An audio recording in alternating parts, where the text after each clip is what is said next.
attention. This is 3D or 2D.com's Duh 3D Show. Put on your 3D glasses now. If you're wondering what the 3D stand for, they are discussion, debate, and the news. We hope that you enjoy the show. Get it? The show? Duh. Alright, welcome to episode 81 of the 3D Show. I'm Adolph Vega. I have with me Miss Krista. Hello! And Jake. Howdy, folks.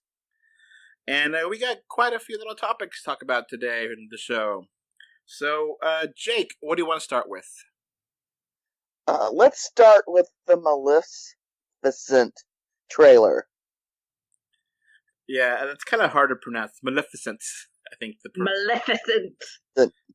Yeah, well, I just watched this.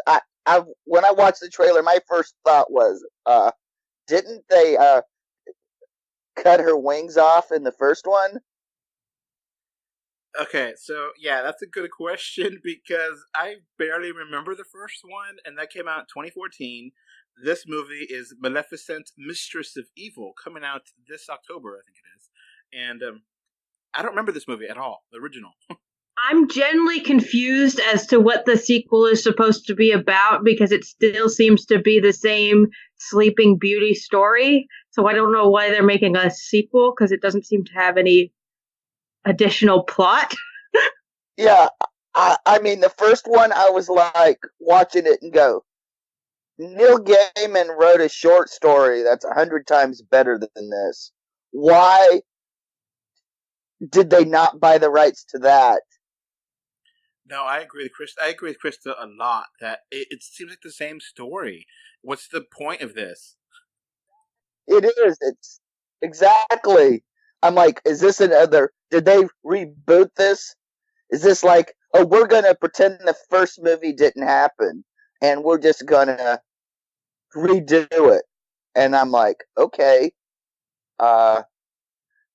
Another movie nobody asked for. Of a sequel to something that wasn't that big of a box office hit. And I'm like, well, why is this movie a thing? So, what are your thoughts on the original movie? Because I could barely remember it. I thought it was fine. It was okay. Mediocre. I mean, like a 5-6. I mean, it's just there. Yeah, I agree with you. Because, like I said, Neil Gaiman did a great spin on the material in a short story 20 plus years ago. And this movie, to me, it just seemed like, we're gonna, instead of having a cash grab of a live action remake of one of our animated movies, we're gonna do a spin on one of the villains. And I'm like, whatever. There wasn't a whole lot there. Krista, what did you think of the original? Do you remember seeing it? I don't think I ever actually saw it. So yeah, I think I agree with that, Jake. You didn't miss much. It was all right. Yeah, it's just pretty much Angelina Jolie's cheekbones wearing a hat that Loki would be envious of. They did try to make Maleficent into a more sympathetic character, and I think it was okay. You know, they tried to give her a whole backstory and explanation, and I just didn't care. And so one thing that's interesting about this is that the trailer does not mention 3D anywhere in there, but I saw the trailer in front of Aladdin, and that was in 3D, and I did not like the 3D in this movie because it didn't look like it was all that there. So we'll see how the end result is, but you know, when the first trailer is in 3D and it doesn't look good in 3D, it's kind of a bad sign. Mm-hmm. And yeah, and I was thinking of this when I was watching the Game of Thrones finale, and and I'm not going to spoil it, but there was a particular scene before a speech was given that Dany looks like she's sporting a pair of wings. And I was thinking, this is already a better trailer for Maleficent than Maleficent, and that's as close as I will get to a spoil. So don't at me. All right, Krista, what do you want to talk about next? We can talk about the Abominable trailer. Okay, so we got this in. It's an official trailer, and it looks like the main character is going to be taking back a abominable snowman or a yeti back to its homeland, and it looks wacky and it looks fun. It looks fine. It looks very how do I put this? Chinese bait. Yeah, I get where that's coming from. Yeah.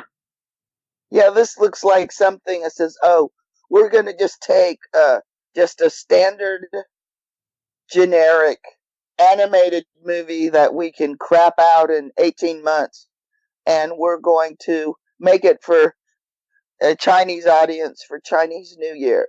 But it looks like to be the least of the three Sasquatch-like movies that have come out in about a year's time.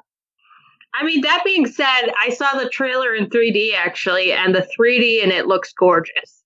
Well, yeah, it should be, since how easy it is to do 3D in an animated form. At this point in the game, if you can't knock it out of the park, you shouldn't even bother. So Chloe Bennett plays the main teenager girl, and Chloe Bennett, you may know her from Agents of S.H.I.E.L.D. She has Quake, and it's kind of sad that I think this might be her first film, when I think she should have been in Endgame, but that's just me. Well, and those that were into Hong Kong pop, she used to put out albums in Hong Kong as Chloe Wang, so it makes sense them having her do this movie for an Asian audience, because she did have a burgeoning career as a Hong Kong pop star before she did Agents of S.H.I.E.L.D. So yeah, it looks fine. I mean, it looks like like you said, Jake, a generic kids Yeti movie, and we actually have seen some good ones lately. So why do we need another bad one? Yeah, there's been two. Hey, there's been two great ones.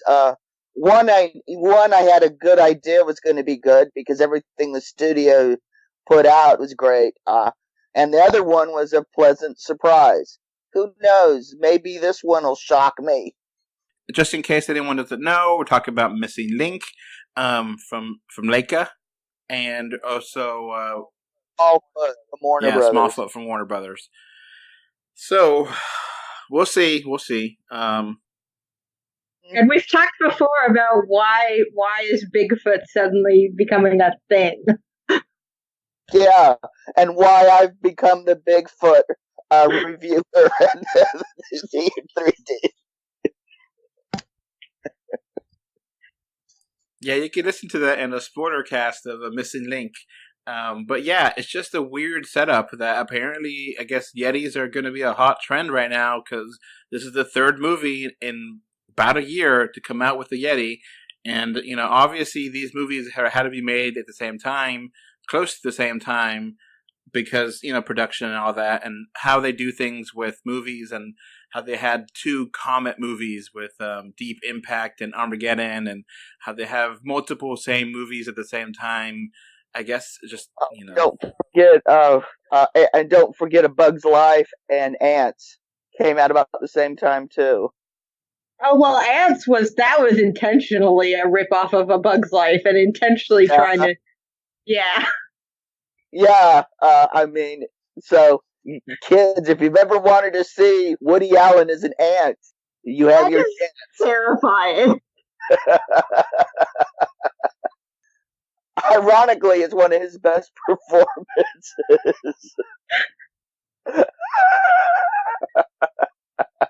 At the very least, the ants in Ants were anatomically correct, unlike the Bug's Life. Yeah. But A Bug's Life. They're terrifying looking. Better movie. Alright, so let's keep going here. We got the first teaser trailer for Terminator Dark Fate, which comes out on November 1st. Now, we did not get a 3D confirmation on this movie, but James Cameron is producing this, so I'm going to assume it is going to be a 3D movie. And later in the day, I guess a day later, we did get James Cameron say that this is going to be an R-rated movie. So, what are your thoughts on Terminator Dark Fate? After some of the sequels that have been made in this franchise, I'm just not trying to get my hopes up, but this trailer did look pretty good. There were a few moments the CG was a bit weak, but heck, this movie's got months to go, and heck, I mean, and just because a movie has weak CG, there's no reason why it can't hit it out of the park.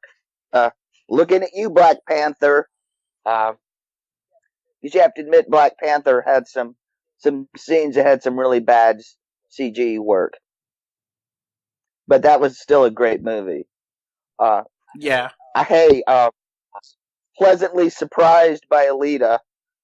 So, I'm looking forward to this, especially on one level, but I'm trying not to get my hopes up because, I just have nightmares of Jason Clarke.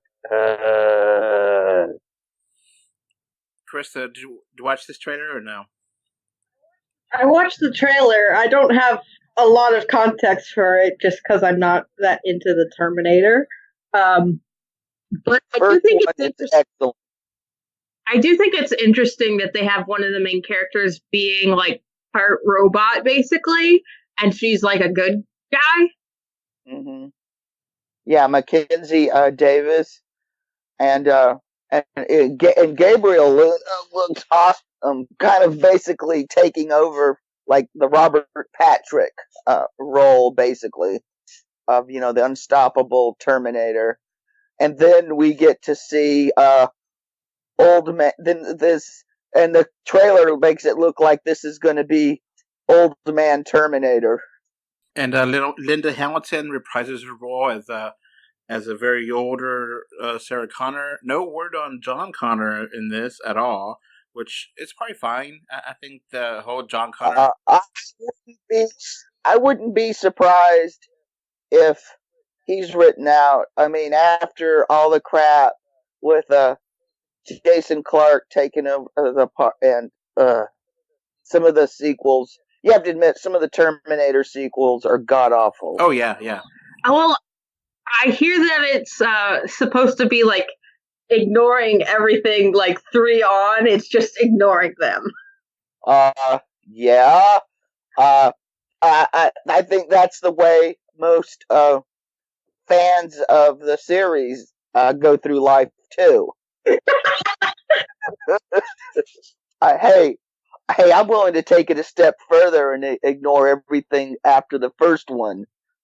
But the second one isn't that bad. It's actually has grown on me over the years, and sometimes seeing a really bad version of a sequel of a movie you didn't think that much of, all of a sudden that other movie doesn't seem so bad because you've seen something far worse. And then you grow to appreciate what you had at one time. And then go, oh my God, when will this stop? When will my misery end? And should I look at my watch and see how much longer this movie's got to go? Sounds like it's kind of a franchise that's like outlived its welcome. Yeah. Yeah, it has, and it's kind of interesting that this is going to be rated R.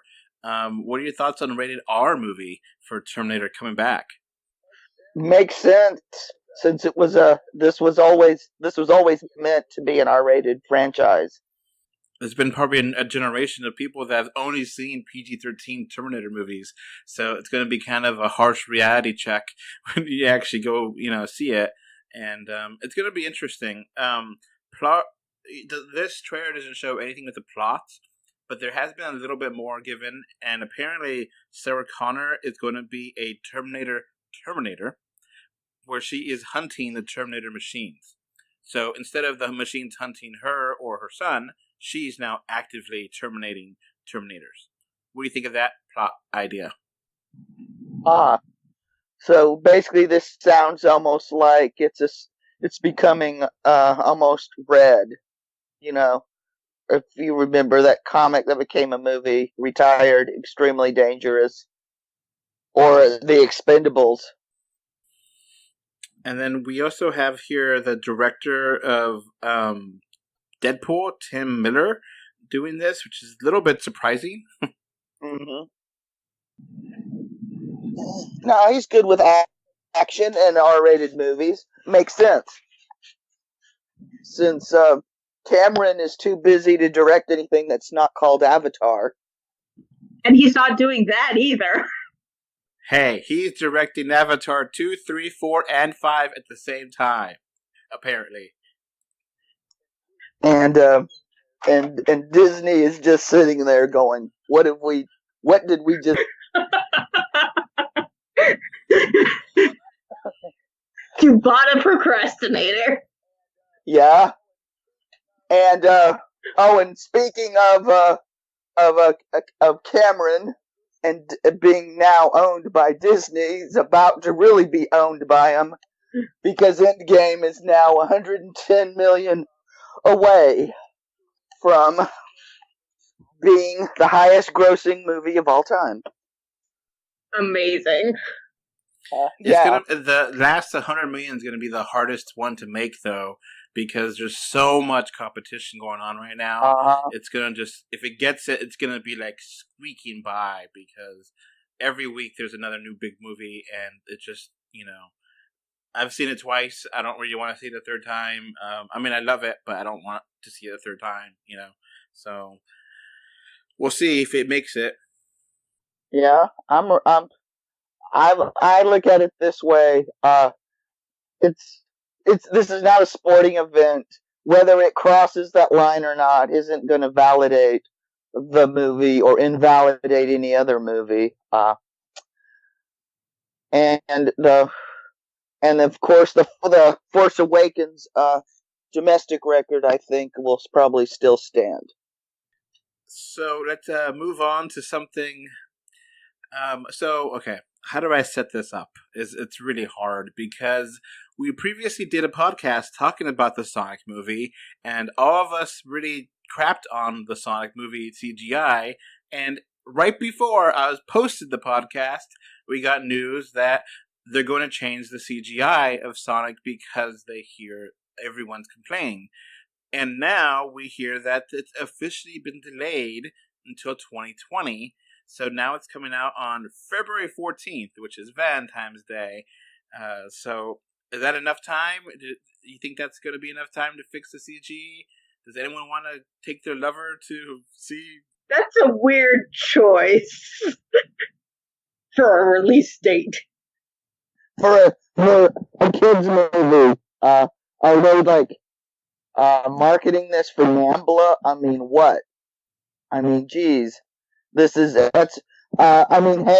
they're probably thinking, hey, Deadpool made money. And I'm like going, well, Deadpool was funny. Deadpool was cast, good. And good. The Sonic trailer, I hate to break this to you, studio, but the bads appear... But Sonic looking weird was the least of that trailer's problems. I feel like what they're doing is they're just trying to plug things into a formula to try and get a successful movie. They're like, oh, if we take something from a previous franchise and if we release it on a holiday, then it has to make money. Yeah, and we'll cast every actor in every hit cult show and see what sticks. I feel like it's definitely people that don't know what they're doing that are just trying to pretend like they know what they're doing. Yeah. I smell train wreck. So, apparently the Kingsman prequel was supposed to also come out that time, and another movie called The Photograph. So, it's going to have competition if it's going to go against another Kingsman movie. it's going to be pretty competitive for, Valentine's Day weekend, which I don't know who's going to be like, hey, let's take my girlfriend. I want to take my wife to go see Sonic. Who wants that? I mean, I guess they think I think gaming has become popular enough that people with sweethearts game, but that doesn't seem like most. I mean, it's probably it's probably going to be better than a 50 Shades movie. I hope. That's a low bar to cross, though. Yeah, I know. But hey, I looked at that trailer and I said, I was like, it got laughed off the screen at when I was at Detective Pikachu. So we don't know yet if that's going to be a 3D movie, but maybe this will give it time to make the 3D look great. I don't know. Yeah, maybe they'll come up with a better. Gangster's Paradise is really played out. So I mean, and I was like, why, God, why? They could have Will Smith. Parents don't understand or something. Yeah. So for some more context to February 2020, we got also February 7th, the Birds of Prey movie and Peter Rabbit 2. And so we definitely have some animated competition happening. Peter Rabbit 2 and Birds of Prey may actually be a pretty big hit that might still be around. So Sonic is going to be kind of sandwiched between some, relatively big movies right then. So I don't know if it's really a good idea. Isn't that the time period that Black Widow movie is going to drop? I don't see a Black Widow release date yet, so I don't know. Krista, what were you saying?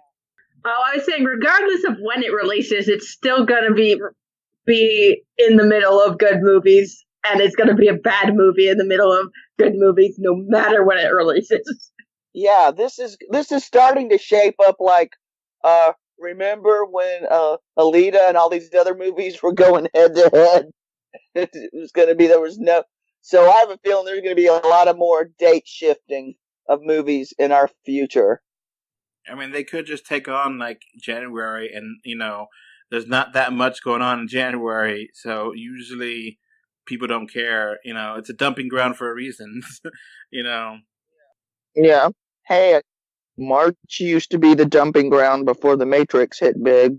So maybe, and lately, end of March has been where the hits are, but the earlier part has been Wasteland. So they can move it there. So, Jake, what are your thoughts on this new Akira movie coming out? Could be interesting. Taika Waititi, this seems like something right up his alley, possibly. We've had an anime of Akira that didn't make a lick of sense, but then again, the manga is so sprawling. There's no way you could, even in a 2.5 hour, 3 hour anime, you could make sense of it. If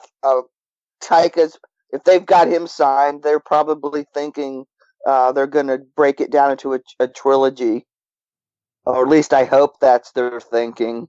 Because even I don't think Taika Waititi could take that multi-volume manga and turn it into a 2-hour movie.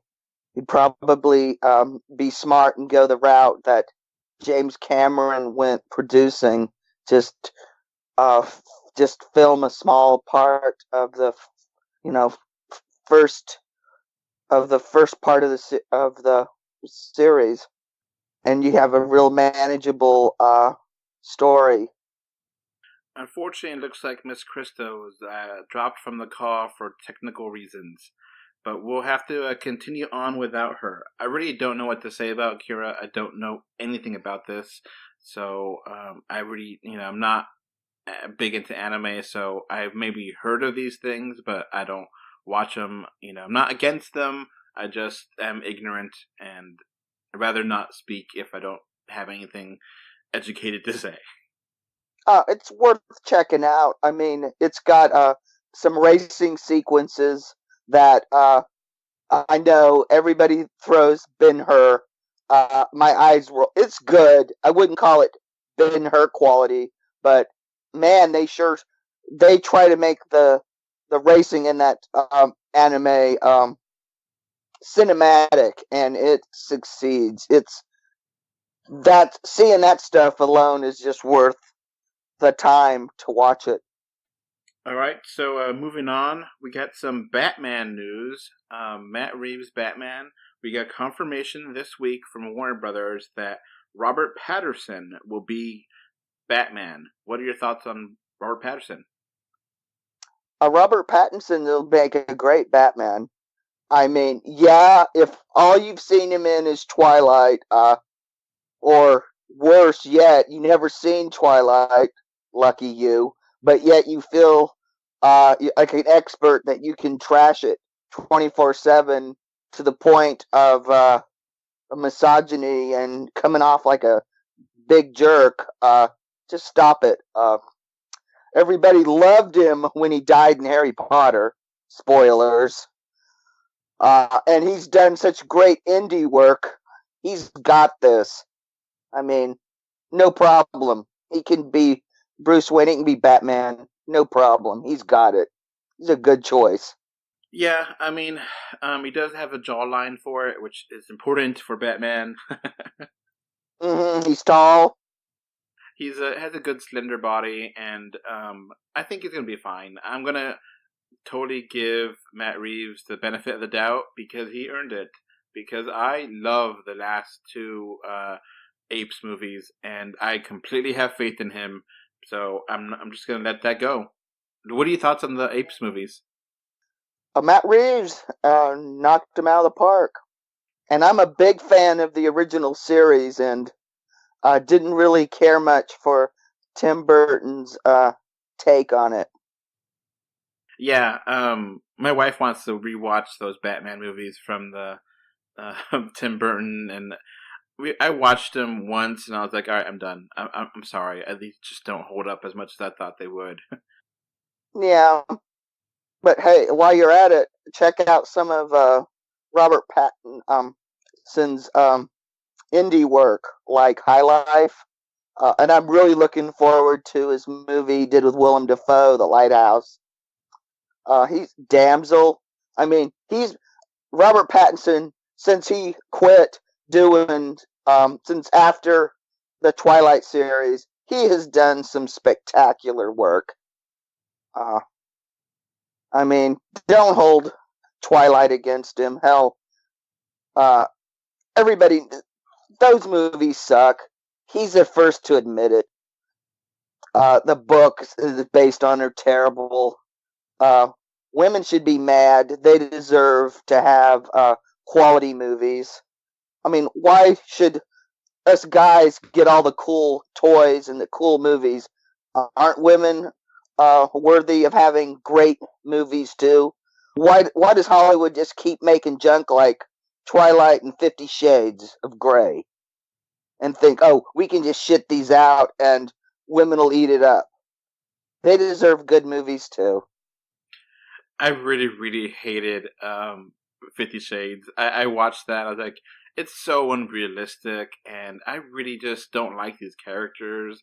I don't get it. And I watched the Twilight movies because my wife was really into them, vampires and stuff, and I never really liked them, but I watched them because, we were dating at the time.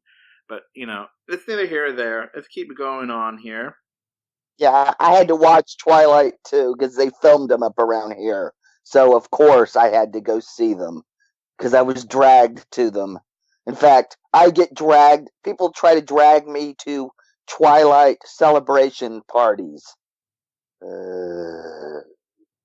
So I do think that the Twilight books could be a good movie franchise, but they would have to change a lot, which would piss off the fans, and it may just be not worth doing it at that point. there's the idea of the werewolves and vampires in a love story is, been around forever, and Mhm. it's fine. And there's already a good version of Twilight. It's called The Vampire Diaries. Kids, you could go watch it on the CW app or something. So, let's move on to Rotten Tomatoes and verified scores. How does this work? I don't know, but it's a idea that should have happened a long time ago.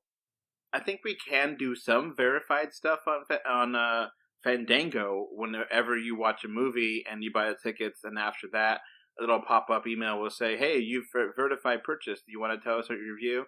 But I don't think that's ever been done on Rotten Tomatoes, which it's good. It's good to be able to do that. Hmm.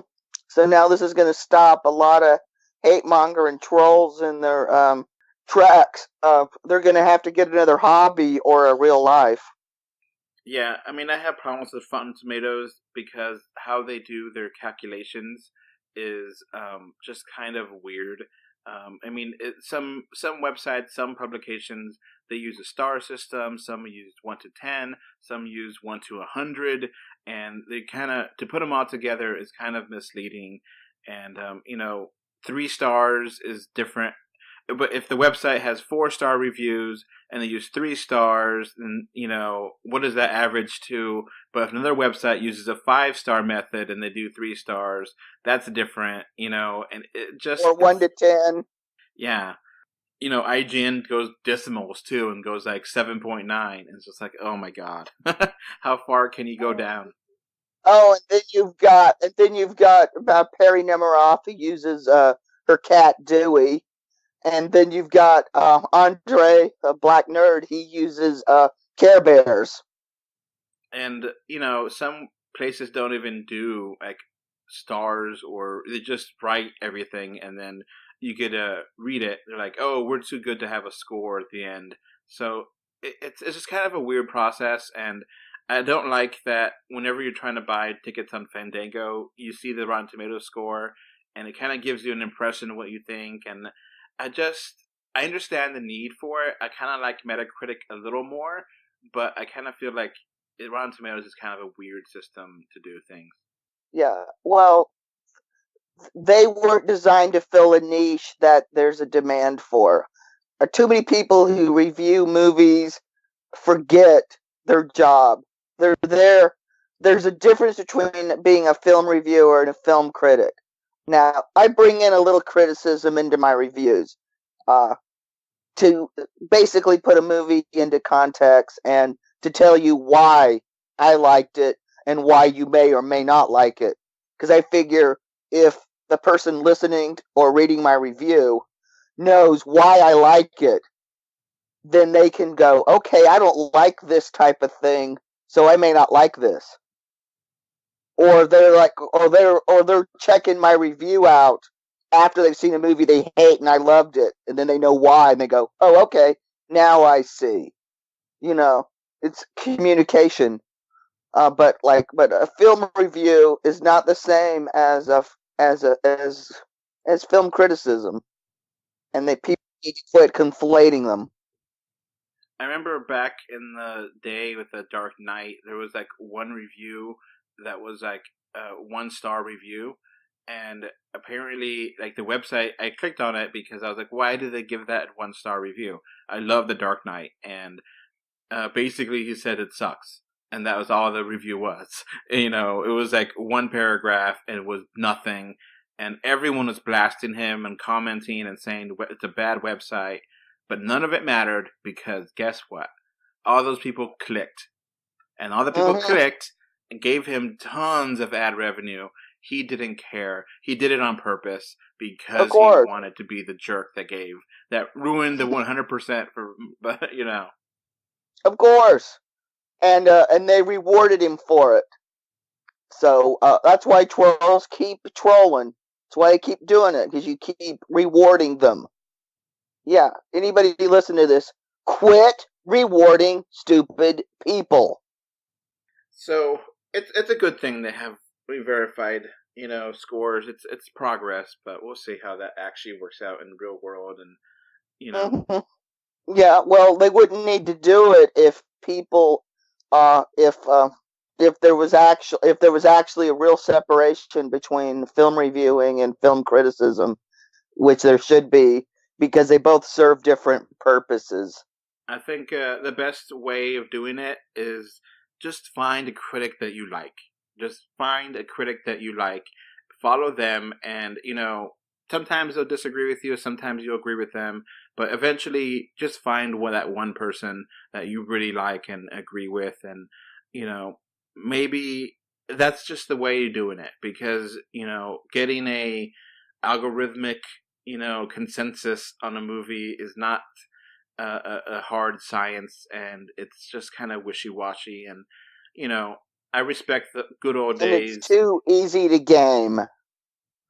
Yeah, I respect the good old days of Roger Ebert and Siskel, where the thumbs up and thumbs down, and it's all you needed to know. And it's such a simple but effective way of doing reviews. I disagreed a lot of times with Ebert. I don't know about you. I used to get into it with him on CompuServe all the time. But he, said why. He had his reasoning. Mm-hmm. And respectful, and you know what? Sometimes he liked things I didn't like, and sometimes he liked things I hated, and sometimes. But I found his viewpoint very educational and entertaining. So I kept watching him until he passed, unfortunately. Mm-hmm. And yeah, I liked Gene Siskel too. I liked him. I actually got along with him online more than I ever did Ebert. And I actually really digged Roper too. Mm-hmm. Well, Roper was never my jam. Of course, unfortunately, most of the critics I really liked have passed on. I mean, because there really isn't there really hasn't been anybody. I mean, some of the Screen Junkies guys are insightful, but they're more of a comedy troupe. So the comedy comes first before everything else. But I mean, because you have to admit, honest trailers are pretty spot on a lot of times. Oh yeah, I love them. Mm-hmm. But let's move on. So Fantastic Beasts 3 will be delayed until 2021, and it's going to be several years in between this release. And we both liked the second one. And it's kind of disappointing to be delayed, but I guess maybe it's for the best. We'll find out. I mean, Aquaman. I don't know if this has anything to do with what's going on with Amber Heard and Johnny Depp, because Aquaman's been delayed too. I don't know what's going on at Warner Brothers. They just seem to be a train wreck over there, that studio. Somehow they got Godzilla to work, so that's good. Yeah, even though they tried to kill it with a family in peril subplot. For more, check out our Godzilla reviews. But let's keep going here. We got a brand new trailer to talk about, and this is for a new franchise. And a new franchise from Pixar Disney. So this is like the super rare trinity, oh my god. We got a trailer for a new movie called Onward, and this looks like a brand new idea. I'm digging this. What do you think about this? Yeah, I mean, I'm like sitting here seeing kind of 70s van culture meets trolls and fairies, and they're going on a quest, aka road trip. And one of my favorite bits is I don't know if you noticed this about the van. It looks that van's been hot wired. I did not notice that, but just to give it's hot wired the van. Just to give people context, this is an animated film by Pixar Disney, and it's based on a new IP, and it's a brand new idea. And it's like a fantasy movie, but all the fantasy movies we ever seen or fantasy content is like in the past, Middle Ages, and whatever. This is present day-ish. I don't know exactly if there's like a time frame this is, but present day-ish fantasy, and how the world, fantasy and orcs and how living in this modern day fantasy world is. And I love this idea. I think it's a really clever and fun new spin. Yeah, that trailer was better than the entire Bright movie. So it's fun, and in some ways, I kind of feel like this is what I wanted Enchanted to be, which I love Matt Groening. I'm not going to attack him, but Enchanted's just kind of weak. Yeah. And it's fun to see a fantasy themed, contemporary movie. So like they have unicorns here and they're eating trash, and it's like, oh, I love this. Mm-hmm. Now, mermaids hanging out in kiddie pools, getting drunk. Krista did give me a text message about this that she wanted to mention. She's not able to go back to recording, but she did want to say that this ruins the whole Pixar movie timeline, because if this is supposed to be in the contemporary times or in the 70s, that doesn't make any sense because but honestly, who cares about the stupid Pixar timeline? It's not a real thing. Mm-hmm. Yeah, I don't believe in the Pixar verse anyway. Because I don't want Larry the Cable Guy in the same universe as Toy Story. Sorry.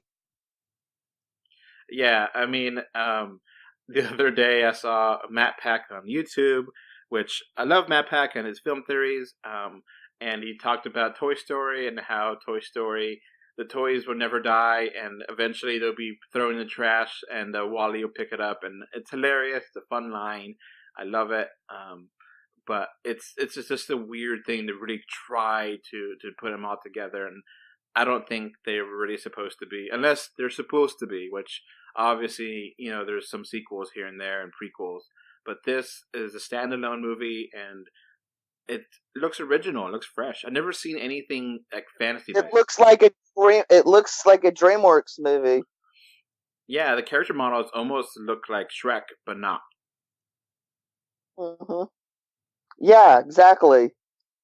And I hate to say this, but lately DreamWorks has been eating Pixar's lunch. I mean, because other than the first Cars movie, Coco, and Inside Out, the DreamWorks animated features in the last several years have been far superior to Pixar's offerings.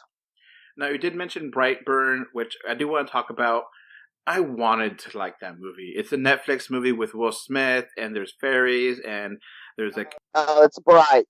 Bright. Sorry. Brightburn is Gunn Brothers' take on Superman.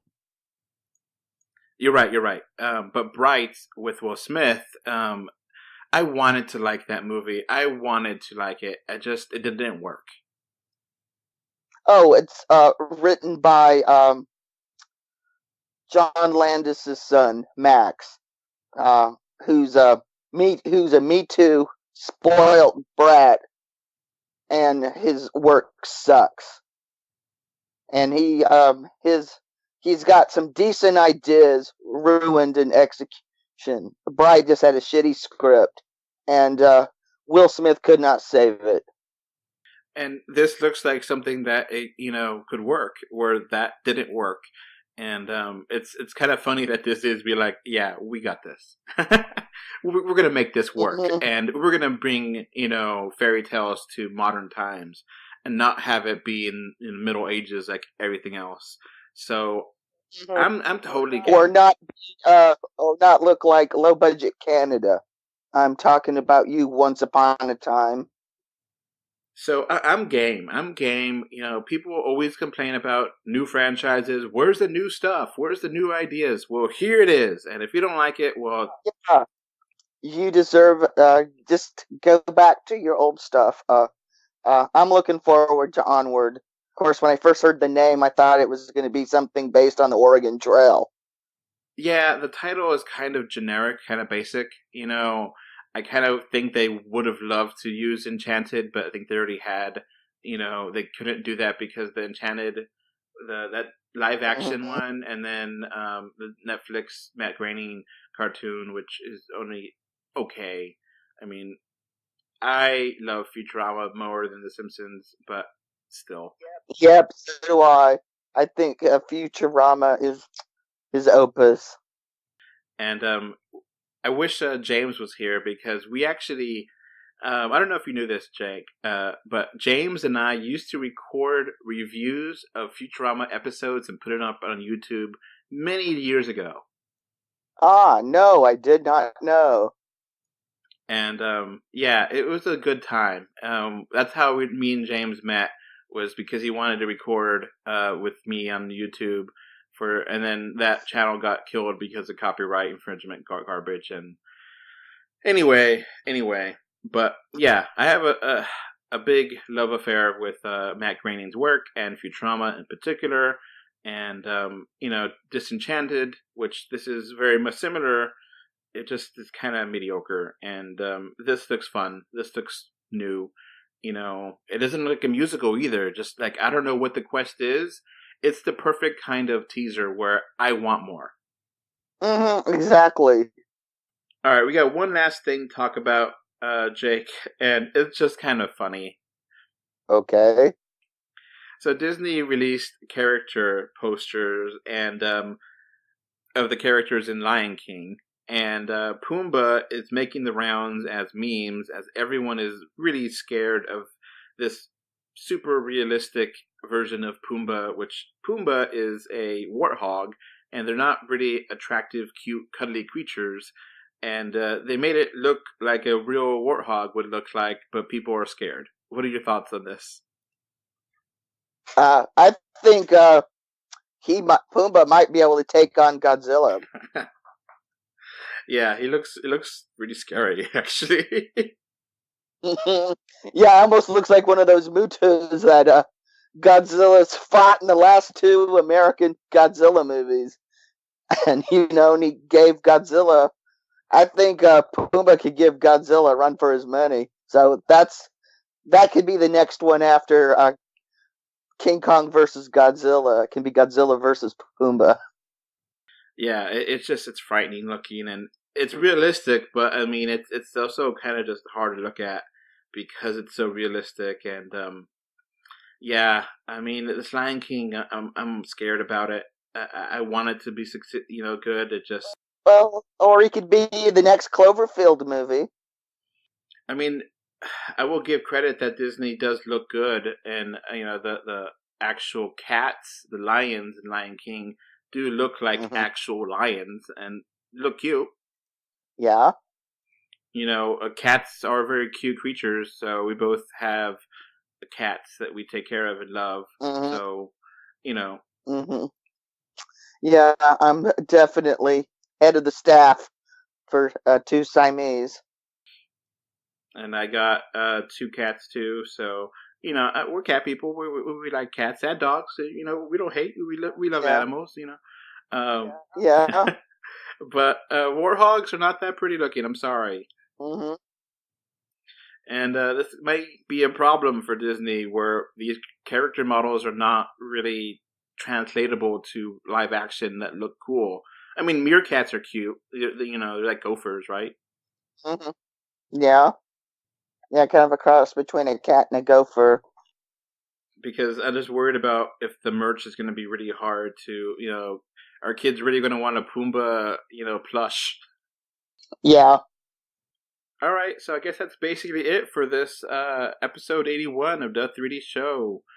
Thank you, everyone, for listening. Bye. Bye. All right, before this podcast ends, I want to give a thank you to my patrons. Right now, we have one patron, which is David from Spain, and I want to thank you for your financial support. All right, so that's going to be it for this podcast. We now have a Patreon, and the link is in the description. Thanks for watching. And we are on Facebook, Twitter, Instagram. They don't put it everywhere. Just look for us, 3D or 2D. And of course, review us on iTunes. And if you want to write us a letter, our email address is email3d or2d@gmail.com. So that's going to be it. Thanks for listening. Bye. Bye. Okay, bye. Bye. Bye, everyone.